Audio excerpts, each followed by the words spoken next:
एक शहर विकास के साथ साथ कई तरह की नई चुनौतियों को पैदा करता है।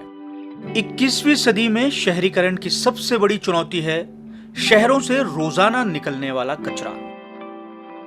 नागपुर शहर भी कचरे से पैदा होने वाली समस्या से अछूता नहीं है, लेकिन महाराष्ट्र की उपराजधानी का मान रखने वाला शहर आने वाले कुछ सालों में कचरे की समस्या से खुद को मुक्त कर लेगा, ऐसे आसार दिखाई दे रहे हैं। शहर की पालक एजेंसी नागपुर महानगर पालिका ने कचरे की समस्या से मुक्त होने के लिए दो प्रमुख रास्ते अपनाए हैं। पहला रास्ता है सालों साल से डंपिंग यार्ड में जमा हुए कचरे को नष्ट कर प्राकृतिक ढंग से ठिकाने लगाना और भविष्य में शहर से निकलने वाले कचरे का सही इस्तेमाल करना, जिससे कि उसे डंप करने की नौबत ही ना पाए। दिन भर जो अपने शहर में तैयार हो रहे जो 1100-1200 मीट्रिक टन का जो कचरा तैयार होता है, वो पूरे का पूरा प्रक्रिया में लेके जाएगा। उससे जो कुछ वेट वेस्ट रहेगा, ड्राई वेस्ट रहेगा और जो कुछ इनर्ट मटेरियल रहेगा, वो सबको प्रोसेसिंग करके वो जो कंप्रेस्ड बायोगैस बोलते हैं CBG, वो तैयार करने वाले। ये कंप्रेस्ड बायोगैस आने वाले समय पे वो ब्रिटिश पेट्रोलियम जो केंद्र सरकार का एक योजना है सतत करके, उस योजना में सेल करके उससे जो लोगों ने आने वाले वो अपने पास इन्वेस्ट करेंगे, उनको पैसा मिलेगा। और एक प्रकार का एक इनोवेटिव प्रोजेक्ट हो गया। इसके वजह से महापालिका के बहुत सारे पैसा बचने वाले है।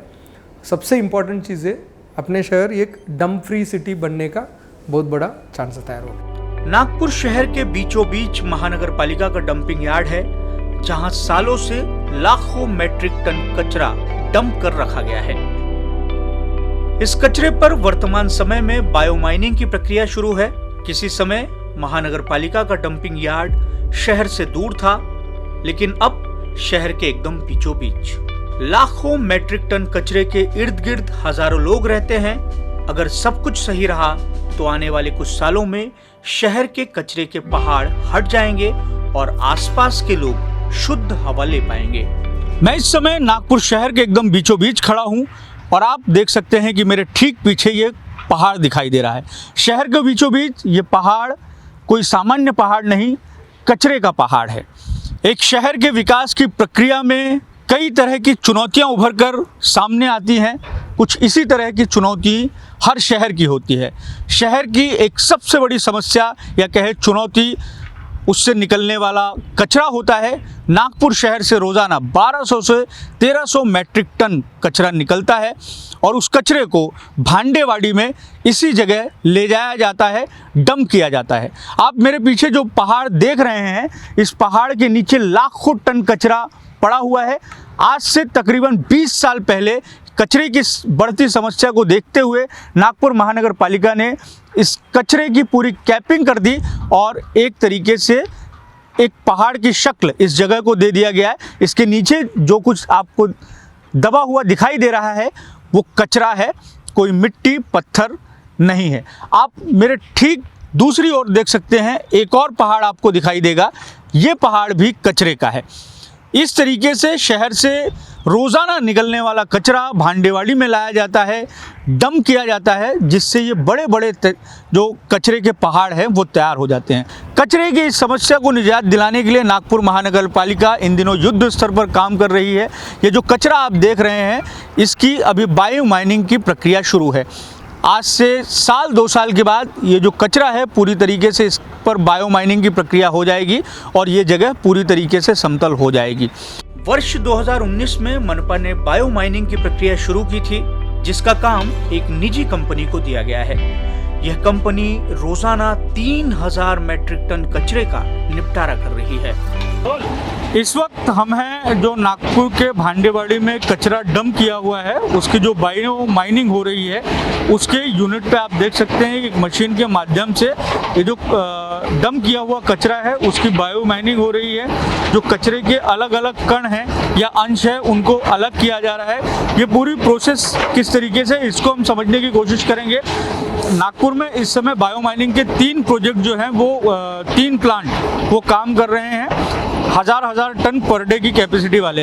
एक जो प्लांट है उसके मैनेजर अमोल महाजन हमारे साथ हैं। हम उनसे समझेंगे कि ये जो बायो माइनिंग की प्रक्रिया है वो किस तरीके से होती है। आप देख सकते हैं कि हम दोनों ने मास्क लगाया हुआ था। तो ये जो हजार सालों से डंप किया हुआ जो कचरा है उससे निकलने वाली जो दुर्गंध है वो इतनी तेज़ है कि बिना मास्क के आप रह नहीं सकते, इतनी दुर्गंध आती है। तो अमोल हमें ये बताएं कि किस तरीके से बायो माइनिंग का यहाँ पे प्रोसेस होता है। जैसा शहर का कचरा आता है ऊपर के डंपिंग ग्राउंड में जाता है, वहाँ पर पहले क्या होता है कि वो कचरे के अंदर नॉर्मल आदमी काम नहीं कर सकता है, उसको पहले स्टेबलाइज करना पड़ता है, मीन्स उसको सुखाना पड़ता है।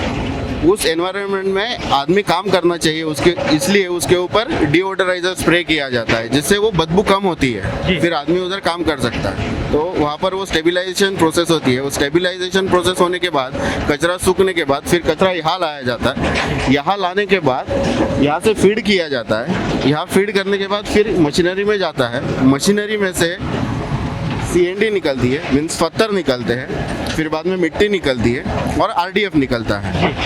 RDF बोले तो RDF means refuse derived fuel. जी, अब मैं चाहूँगा कि आपसे कि हमारे दर्शकों को आप एक एक प्रक्रिया समझाएं कि वहाँ से आपने कचरा डाल दिया, वो सेग्रीगेट होगा, मिट्टी उधर चली जाएगी, छोटे कण उधर चले जाएंगे और जो बड़े कण हैं जो सीमेंट RDF जो है उसको सीमेंट प्लांट में भेजा जाता है। हाँ, RDF सीमेंट फैक्ट्रीज में जाता है। तो अब ये कैसे हो रही है प्रोसेस, ये समझाएं आप। हम देख रहे हैं कि नीचे भी कुछ कचरा गिर रहा है। हाँ सर, जैसे यहाँ से मटेरियल फीड हो रहा है, यहाँ से फिर यहाँ पर आने के बाद बड़े बड़े पत्थर वगैरह जो भी लकड़ा वगैरह जो भी कुछ रहता है जिससे मशीनरी जाम होती है वो निकाला जाता है। उसके बाद में फिर आगे जाता है मशीनरी में सेग्रीगेशन करने के लिए। यहाँ पर छोटे कण बाहर आते हैं, वहाँ से और आगे जाने के बाद और आगे से उससे भी छोटे कण बाहर आते हैं, फिर बाद में मिट्टी बाहर निकलती है। जो बड़े बड़े पार्टिकल्स है वो आगे जाने के बाद वहाँ पर अगेन सेपरेटर मशीन्स लगे हुए हैं, वहाँ से वो वापस सेपरेट होते हैं, जो कि पत्थर हो गए, मिट्टी हो गई और ये RDF हो गया। तो ये सब निकलने के बाद में बाद की प्रक्रिया क्या होती है? मिट्टी जैसे निकल के मान लीजिए बारीक का कण हो गया, उसका क्या प्रोसेस हुआ? बड़े पत्थर निकले, उसका क्या प्रोसेस हुआ? हम देख सकते हैं कि यहाँ पे बहुत सारे टायर पड़े हुए हैं, तो फिर इसका क्या प्रोसेस रहता है? या जो ये जो कचरा निकल रहा है प्रोसेस होके, ये सारा जो कचरा है वो रीयूजेबल है या ऐसा भी कोई मटेरियल निकल रहा है जिसको ना रीयूज कर सकते हैं और ना ही वो डिस्पोज हो सकता है? सर, जैसा हम जो कचरा डालते हैं, बराबर है, अपना प्लांट सबसे जीरो रेसिड्यू वाला प्लांट है, बराबर। कचरा आने के बाद जैसा आप बोल रहे हो टायर, ये टायर वगैरह जो है ये स्क्रैप में जाते हैं जी, बराबर है। मीन्स ये वापस रीयूज होते हैं, रिमोल्ड होते हैं, उसका रबर काम में आता है, बराबर है। प्लास्टिक का जो है वो रीयूज होता है, जैसे हमारे पेट बॉटल्स वगैरह हो गए, ग्लास हो गया। बाद में जो आयरन वगैरह निकलता है वो जाता है स्क्रैप के पास। उसके बाद में जो सॉइल एंड CND है वो तो लैंड फिलिंग के पर्पज़ में जाती है, और जो प्लास्टिक है ये मीन्स RDF जो है ये RDF सीमेंट फैक्ट्रीज को जाता है और सीमेंट फैक्ट्री में फिर ये बर्न होता है, उसके इस्तेमाल करने की सरकारी अनुमति है। तो ये जो अपने नागपुर शहर में 3 प्लांट चल रहे हैं, तो 3 प्लांट में रोज़ाना कितने टन कचरे का जो है वो प्रोसेसिंग हो जाता है, बायो माइनिंग हो जाती है? सर, तीनों प्लांट मिला के 3000 टन का कैपेसिटी के प्लांट है अपने तीनों। 1000 टन का एक प्लांट है पर डे। तो इस प्रोसेस से अगर हम चलते रहें तो जो आपको कचरे के पहाड़ दिखते हैं, क्या लगता है कितने दिन में जो पूरा पहाड़ है कचरे का वो पूरा उसकी बायो माइनिंग हो जाएगी और पूरी तरीके से वो साफ़ हो जाएगा? सर, हमारा प्लांट चलता है सूखे माल पर। जो फ्रेश माल आता है उस पर अपना प्लांट नहीं चलता है, उसको सुखाना पड़ता है, उसके लिए टाइम लगता है सर। एक मतलब पुराने माल पे सुखा के जो प्रोसेस करते हैं वो काम आप करेंगे, और जो नया जो कचरा, गीला कचरा आएगा या जो ताज़ा कचरा आएगा उस पर प्रोसेसिंग के लिए नागपुर महानगर पालिका ने एक नई व्यवस्था की है, नीदरलैंड की कंपनी को अपॉइंट किया गया है। तो आप देख सकते हैं कि इस तरीके से जो कचरे की प्रक्रिया है, जो सालों साल कचरा भांडेवाड़ी डंपिंग यार्ड में पड़ा हुआ है, वहाँ इस तरीके से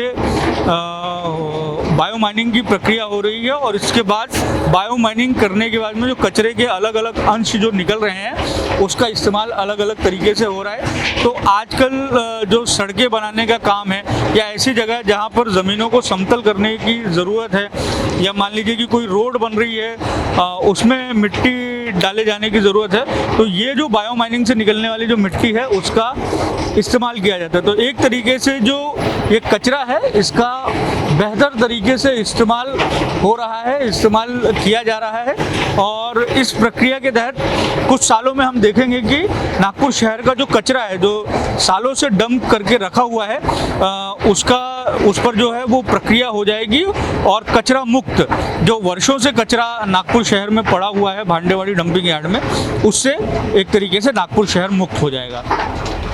शहर से कचरे के पहाड़ को हटाने के काम को सफल माना जा सकता है।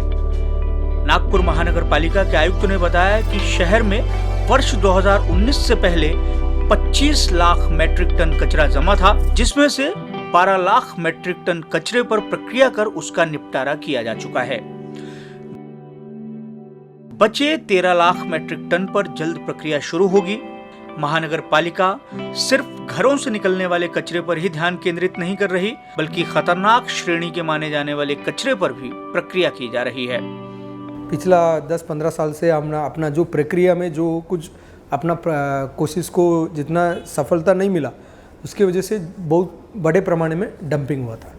आपको मालूम नहीं होगा, ऑलमोस्ट 25 लाख मैट्रिक टन का कचरा डंपिंग अपना डंपिंग यार्ड और बांडेवाड़ी का परिसर में हुआ था। उस पर हमने अभी तक 12 लाख मैट्रिक टन का क्लियर किया। उसके वजह से अपने लिए जवलपास 54 एकड़ का लैंड अपने लिए वापस आ गया अपने पास। रहा हुआ बचा हुआ जो 13 लाख मैट्रिक टन है उसको भी करने के लिए अभी हम स्वच्छ भारत मिशन से एक टेंडर चल रहा है और स्मार्ट सिटी का फंड्स यूज़ कर रहे हैं। आने वाला 2-3 साल में ये पूरा कचरा का विलेवाट हो जाएगा और अपने शहर मैंने जो शुरुआत में बोल दिया डंप फ्री सिटी होने के रास्ता पे है। मनपा ने सिर्फ अब तक जमा हो चुके कचरे के निपटारे के लिए ही पहल नहीं की है, बल्कि भविष्य में शहर से निकलने वाले कचरे के निपटारे के लिए भी कदम उठाया है। इसी जगह पर कुछ वक्त पहले तक 12 लाख मैट्रिक टन कचरा सालों से पड़ा हुआ था। यहाँ पड़े कचरे पर प्रक्रिया कर उसे खत्म किया जा चुका है। कचरा मुक्त हो चुकी लगभग 30 एकड़ जगह में नीदरलैंड की कंपनी सस्टेनेबल बिजनेस डेवलपमेंट सुसबीडी अपना एक प्लांट लगाने जा रही है। इस प्लांट में रोजाना शहर से निकलने वाले 1200 मैट्रिक टन कचरे पर प्रक्रिया कर कंप्रेस्ड बायोगैस और फिर उससे सीएनजी तैयार की जाएगी। कंपनी का मानना है कि शहर से बड़ी मात्रा में निकलने वाला गीला कचरा उसके लिए फायदे का सौदा है। इसके माध्यम से सालाना 20 मिलियन किलोग्राम गैस का उत्पादन होगा। So to develop the project, we listed for the tender and we built a consortium together with our consortium partner, which is Ashmi Road Carriers, who will for us do all the logistics during the construction and during the operations. Please be aware that we will produce about 27 million cubic meters of gas a year. That's about 20 million kilograms. Divide by 80, and that is the amount of cascades we need. So that's a huge amount of cascades that has to be shifted around here in the greater Nagpur area. During the tender process, we had intense contact with the people from the city of Nagpur, the staff of the Honorable Commissioner. We also had support from the state. Land is always a big issue in India, we fully understand.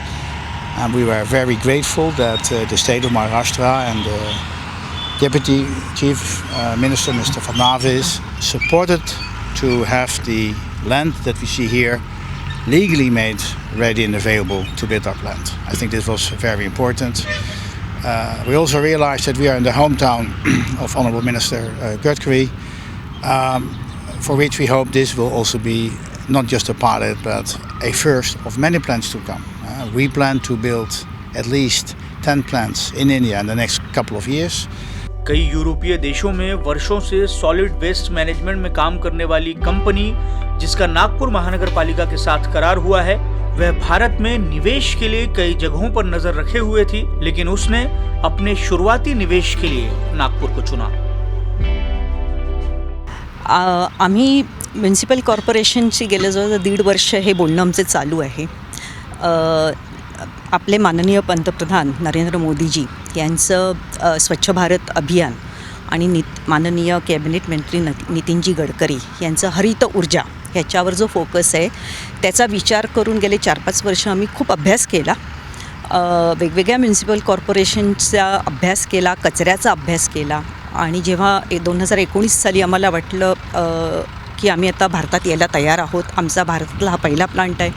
मध्ये पॅन्डेमिकमुळे जास्त काही घडलं नाही, पण 2021पासून परत सुरुवात झाली आणि नितीनजींचा कंप्लीट सपोर्ट असल्यामुळे नागपूर ही सिटी आम्ही चूज केली. कारण नागपूरला एक तर सेंट्रल सिटी आहे आपल्या देशाची आणि इतकी डेव्हलपमेंट झालेली आहे नागपूरमध्ये. सो हा पार्ट जो आहे हाही आपण छान करूया, म्हणजे अजून सिटीला छान स्वरूप येईल, कचऱ्याचा प्रॉब्लेम सुटला की असं वाटलं. त्यामुळे नागपूरशी आम्ही निगडीत झालो.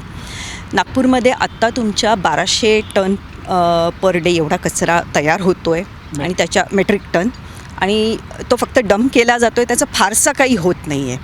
सो आम्ही जो प्रोजेक्ट प्रपोज केला आहे की तुम्ही आम्हाला कचरा द्या, आम्ही 98% कचरा प्रोसेस करतो त्याच्यातला, म्हणजे तुमच्या लँडफिलवर ऑलमोस्ट काही जात नाही.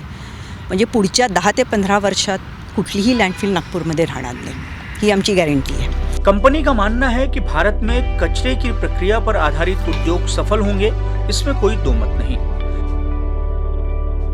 कचरे की प्रक्रिया से तैयार होने वाले उत्पाद ग्रीन क्लीन इकोनॉमी को तैयार करने में सहायक है। The big challenge in India is that you have huge amounts of waste. So in theory, if all the waste would go through our type of plants, that not only we have to build, but also hopefully in several years by Indian companies themselves, you can generate about 20-25% of your total gas needs. This is a substantial amount. What is hindering this is that in the present system, the waste is collected, which is fine, that will not change. But the fact that the waste is being dumped, for which the municipality has to pay tipping fees, in the fact to dump waste on their own land, which is a little bit a waste of time, effort and money. So this is one. And secondly, the technology we bring has been developed in the Netherlands since World War II. So in the Netherlands, the choice was made to segregate the organics in order to make huge amounts of compost. That is why our partners have been able to develop this segregation technology to secure a 96+% yield on extracting the biofraction from the rest. And that is necessary to create a valuable compost. Compost with still all kinds of contamination has no value. Recyclables that are not pure have no value. So the segregation process is very important to create value out of the waste and to be able to take all the energy that is inside the biomass. Because biomass smells. Once the energy is out, it is odorless. And the difference is the gas. So all open air composting, it's very nice, but you emit a lot of methane into the atmosphere and carbon dioxide and temperature, which we capture. So in fact, what we do is a natural process. It's about 10,000 times quicker than nature, but it is a natural process. And we capture all the energy that is in it. And we think that this is one part of the solutions to get to a greener, cleaner econoy. 300 crore रुपए की लागत से नागपुर में Netherlands की company द्वारा लगाए जाने वाले प्लांट में शहर से रोजाना निकलने वाले 98% कचरे का निपटारा किया जाएगा। कंपनी शहर के कचरे से न सिर्फ सीएनजी गैस तैयार करेगी, बल्कि रिसाइकलिंग का भी काम होगा। खास है कि शहर के कचरे को लेकर कंपनी महानगर पालिका को मुनाफे का हिस्सा भी देगी। नागपूरमध्ये जेव्हा आम्ही ठरवलं, नागपूर जेव्हा आम्ही सिलेक्ट केलं, कारण पहिले 10 सिटीज सिलेक्ट केल्या होत्या, ज्याचा अभ्यास केला आम्ही आणि देन आम्ही नागपूर ठरवलं. एकतर आपल्या भारतामध्ये मुख्य फायदा असा आहे की आपल्याकडे ओला कचरा जास्त आहे. आता आमची कंपनी अजूनपर्यंत युरोपमध्ये काम करत होती. युरोपमध्ये ओला कचरा कमी आणि सुका कचरा जास्त आहे, कारण प्लास्टिक आणि हे खूप वापरलं जातं.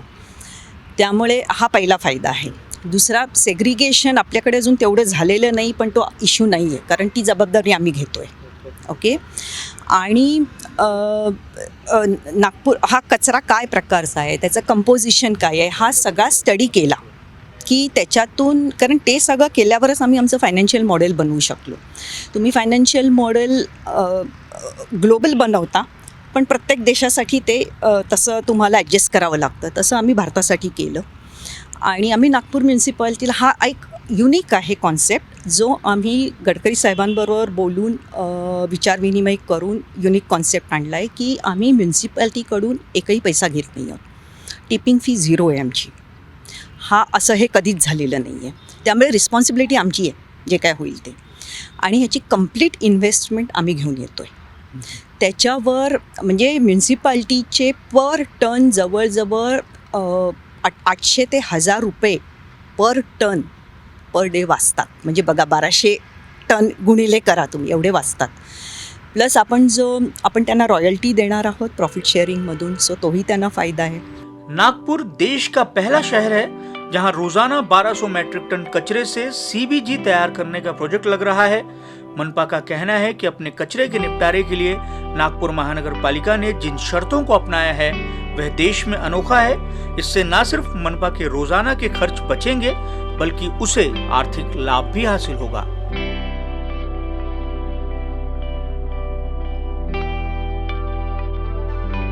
हर शहर में कचरा बहुत बड़े प्रमाण में तैयार होता है.